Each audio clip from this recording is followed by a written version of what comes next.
بسم الله الرحمن الرحیم. خب امروز قسمت دوم از داستان اسامه ابن زید رو میخوایم با هم بخونیم.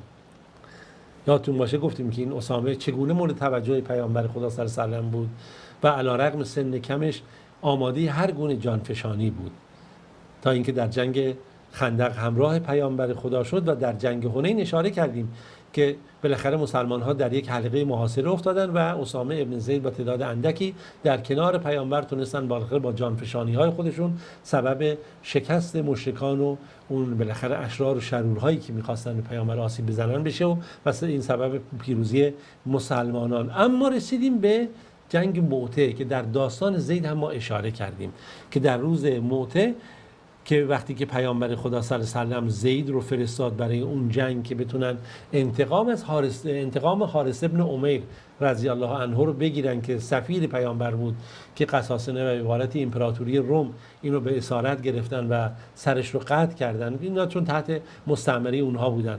سپاهی رو گفتیم پیامبر با 3000 نفر فرستاد که فرمانده اونها رو زید ابن حارثه گذاشت.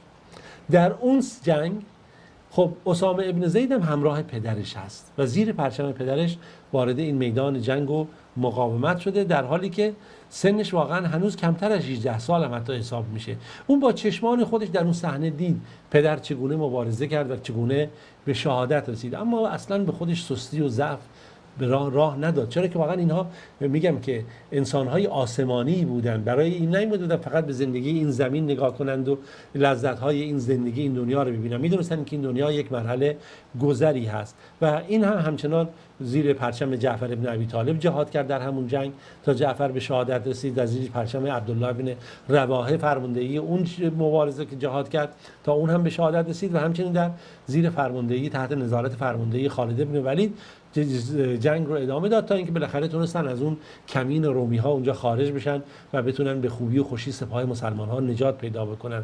اما اسامه به مدینه برگشت در حالی که پدر خودش رو اونجا از دست داده بود، نزد خدا دیگه رفته بود و زید ابن حارثه به شهادت رسیده بود و در اون سرزمین پدرش اونجا خاک شد و این با اسبی که بالاخره از پدرش اونجا مونده بود سوار اون اسب شد و برگشتن. بله، اسامه به مدینه برگشت در حالی که پدرش دیگه به شهادت رفته بود، شهید شده بود و نزد الله رب العالمین رفته بود و اون جسد پاک پدر در اون سرزمین مونده بود و این اومده بود. حالا شد سال 11 هجرت. خوب دقت کنید. سال 11 هجرت پیامبر گفت که حالا وقتشه، چون رومی ها آماده شده بودن برای جنگی بزرگ، برای اینکه بتونن به سرزمین حجاز حمله کنن. خوب دقت کنید، امپراتوری فارس، امپراتوری روم، اینا همه در هر فرصتی آماده حمله بودن، از نیروهای مستعمره خودشون استفاده میکردن. اما در این شرایط رومی ها دیگه میخواستن رسما وارد یک میدان بشن، وارد یک جنگ گسترده بشن. اینجا بود که پیامبر خدا صلی الله علیه و سلم دستور داد که سپاهی برای جنگ با این رومی ها آماده بشه. در این سپاه حتی ابوبکر رو قرار داد، عمر رو، سعد بن ابی وقاص رو، ابو عبیده ابن جراح رو و بسیاری از بزرگان صحابه رو پیامبر خدا صلی الله علیه و سلم در این سپاه قرار داد که اینها حرکت کنن برای این جنگ، برن که در برابر سپاه رومی ها قرار بگیرن. خوب دقت کنید، سال 11 هجرت زمانی پیامبر خدا صلی الله علیه و سلم آخرین روزهای حیاتش هست. چرا که این نکته خیلی مهم بود. رومی ها نباید فرصتی پیدا می‌کردن برای اینکه بتونن به مسلمان‌ها رو این سرزمین رو به نابودی بکشونن و این طبیعت جنگ‌های اون زمان بود. یک کمی کسی غفلت می‌کرد، گروه دیگه بر گروه دیگه غلبه می‌کرد. خب در فرماندهی این سپاه پیامبر خدا اسامه ابن زید رو قرار داد که حدود 19 سال سن ایشون بود، شاید به 20 سال هم عمرش از 20 سال نمی‌گذشت و گفتش که تو فرمانده هستی، میری در سرزمینی و منطقه‌ای رسیدی به نام بلقا، در قلعه‌ای بود به نام قلعه داروم میگفتن، اونجا مکانیه که بین شما و رومی ها باید جنگ صورت بگیره. در هر صورت این سپاه آماده شد، تجهیز شد، اما در چنین شرایطی حتی خیلی‌ها به پیامبر خدا صلی الله علیه و سلم اونجا ایراد گرفتن. خیلی خوب نمیدونستن، خیلی مثلا تازه عهدها به اسلام که آقا یک جوانی رو شما دارید فرمانده یک سپاهی به این عظمت میکنید و پیامبر خدا صلی الله علیه و سلم گفت این همین ایرادی بود که در مورد پدرش میگرفتن و اینا نمیدونن که داستانش چی هست. در هر صورت این سپاهی بود که پیامبر خدا صلی الله علیه و سلم آماده کرد و فرمانده این رو زید قرار داد و سپاه آماده حرکت بود که رسول خدا صلی الله علیه و سلم بیمار شد وقتی که بیماری پیامبر شدت پیدا کرد، دیگه سپاه در همون منطقه بیرون از شهر مدینه مستقر شد و منتظر شد تا ببینه حال پیامبر چه میشه و چه باید بکنن. اسامه نقل میکنه رضی الله عنه که پیامبر وقتی که بیماری برشون غلبه کرد و بیماری شدت پیدا کرد، میگه رفتم پیش ایشون و مردم هم با من همراه شدن و من دیگه میگه هیچی نگفتم و دیدم که پیامبر ساکت هست و نمیتونه صحبت بکنه از شدت دردی که داره و دستهاشو به سوی آسمان بلند کرد و سپس دستهاش رو من قرار داد و فهمیدم که پیامبر داره برای من دعا میکنه. زیاد طول نکشید که پیامبر خدا صلی الله علیه و سلم این دنیا رو ترک کردن و خلافت به ابوبکر صدیق رضی الله عنه رسید. خب ابوبکر هم دستور داد سپاهی رو که پیامبر به فرماندهی اسامه قرار داده این سپاه رو باید بفرستید.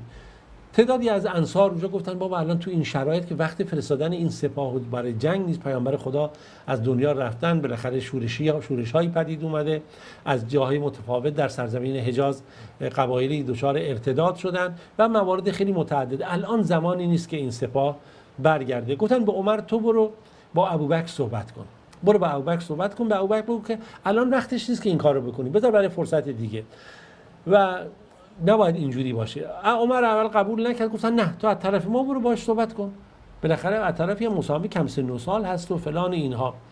وقتی که این صحبت رو رفت عمر با ابوبکر کرد، به مجردی که ابوبکر سخن عمر رو شنید و این پیامی رو که انصار فرستاده بودن، خیلی ابوبکر عصبانی شد که اصلا سابقه نداشت اینجوری باشه، نشسته بود بلند شد و حتی ریش حضرت عمر رو گرفت و با عصبانیت بهش گفتش که مادرت به عزاد بنشینه، تو اصلا بین برو، این چه حرفی مثلا، حالتی که تو عرب رواج داشت تو این کلمات عصبانیت.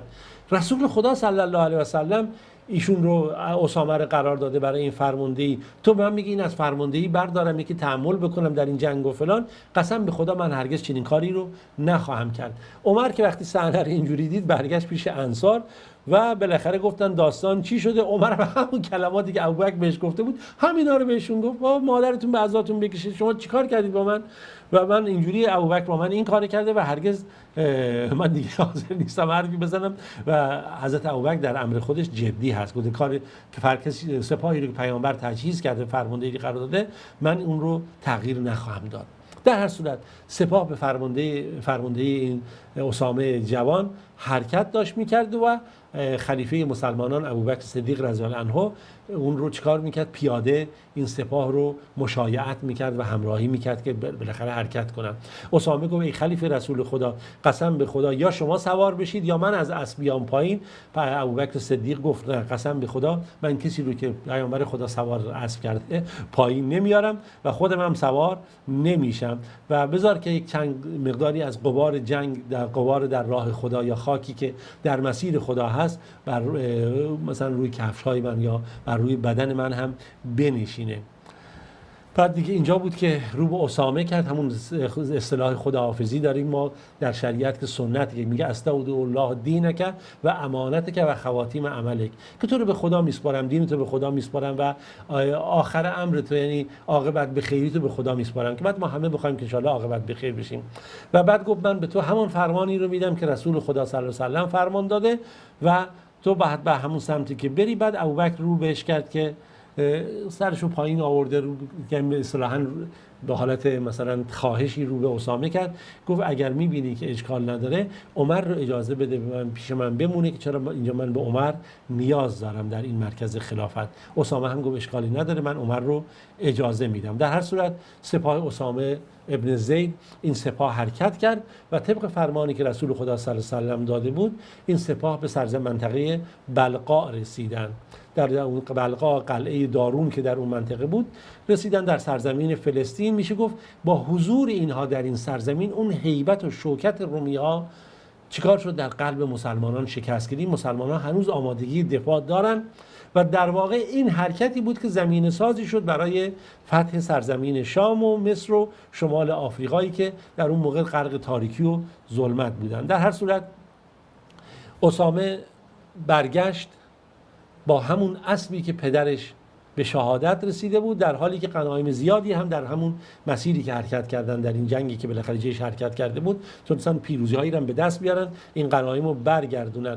که در تاریخ نقل شده که میگه هیچ سپاهی نبود که اینقدر غنیمت بگیره که سپاه اسامه ابن زید این غنیمت ها رو گرفت. در هر صورت اسامه ابن زید تا زمانی که زندگیشون براشون فراهم بود مورد توجه مسلمانان بودن و میدونستن همه مسلمانان ایشون داره چه شخصیتی هستن. حتی روزی نقل شده که حضرت عمر که سری عطایا هدایایی داده شده بود، عطایا هدایایی که به اسامه ابن زید داد از اونچه که به پسر خودش داده بود بیشتر بود و پسرش اعتراض که بابا این عدالت نیست و به همه اینجوری دادی، من که پسر تو هم کمتر از مثلا اسامه است. که بابا نگاه بکن، اسامه پدرش از من محبوبتر نزد رسول خدا بوده، خود اسامه هم از تو نزد رسول خدا محبوبتر بوده. دیگه عبدالله بن عمر وقتی این حرفو شنید راضی شد از این رفتاری که عمر انجام داده بود، چون میدونست که پدرش هیچ وقت ظلم و ستمی نخواهد کرد و هر چی میکنه به حق صورت میگیره.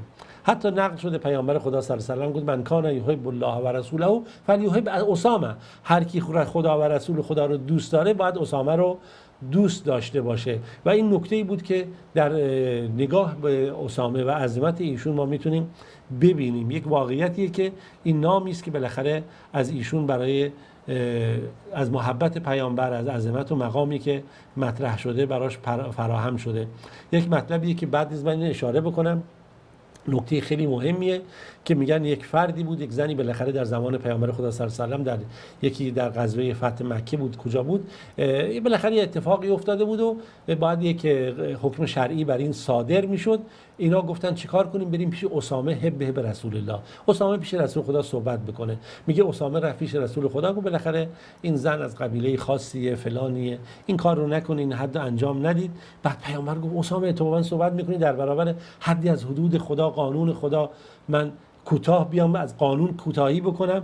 اسامه گفت یا رسول خدا منو ببخش، من اینجوری قصدی نداشتم، اونا منو خواستن. پیامبر میگه اون شب بلند شد در بین مردم سخنرانی کرد و صحبت کرد، گفت نگاه کنید امتهای قبلی این گونه بودن و این گونه عمل کردن که بزرگانشون وقتی گناهی میکردن نادیده میگرفتن و وقتی فقرا و ضعفا گناهی میکردن گناه رو انجام میدادن و ما به کیفر میرسوندن. قسم به خدا اگه دختر من فاطمه هم بخواد مرتکب کیفری گناهی بشه، من اون رو به عذاب خودم به عذاب خواهم رسوند و طبق قانون اون رو مجازات خواهم کرد. و این نکات خیلی مهمه. من دیگه بیشتر از این اشاره نمی کنم چون وقت ما رو به پایانه.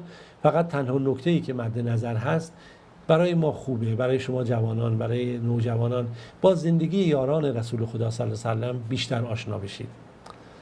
حالا ما گذرا مطالبی رو میگیم، اما در واقع اینها اساره حیات دعوت دینی و آخرین دعوت آسمانی هست. صداقت ها و نگاه ها و سخن ها رو ما باید در همه این مطالب یاد بگیریم، در خودمون تجلی بدیم و بدونید که شما جوانان هستید که آینده سرزمین ما و آینده کشور ما و آینده بالاخره جهان خواهید بود. اگر شما خوب باشید و پاک، قطعا خوبی و پاکی شما به همه جا خواهد رسید. تا روز دیگه و داستان دیگه همه در پناه خدای مهربان باشید. خدا یار و نگهدارتون.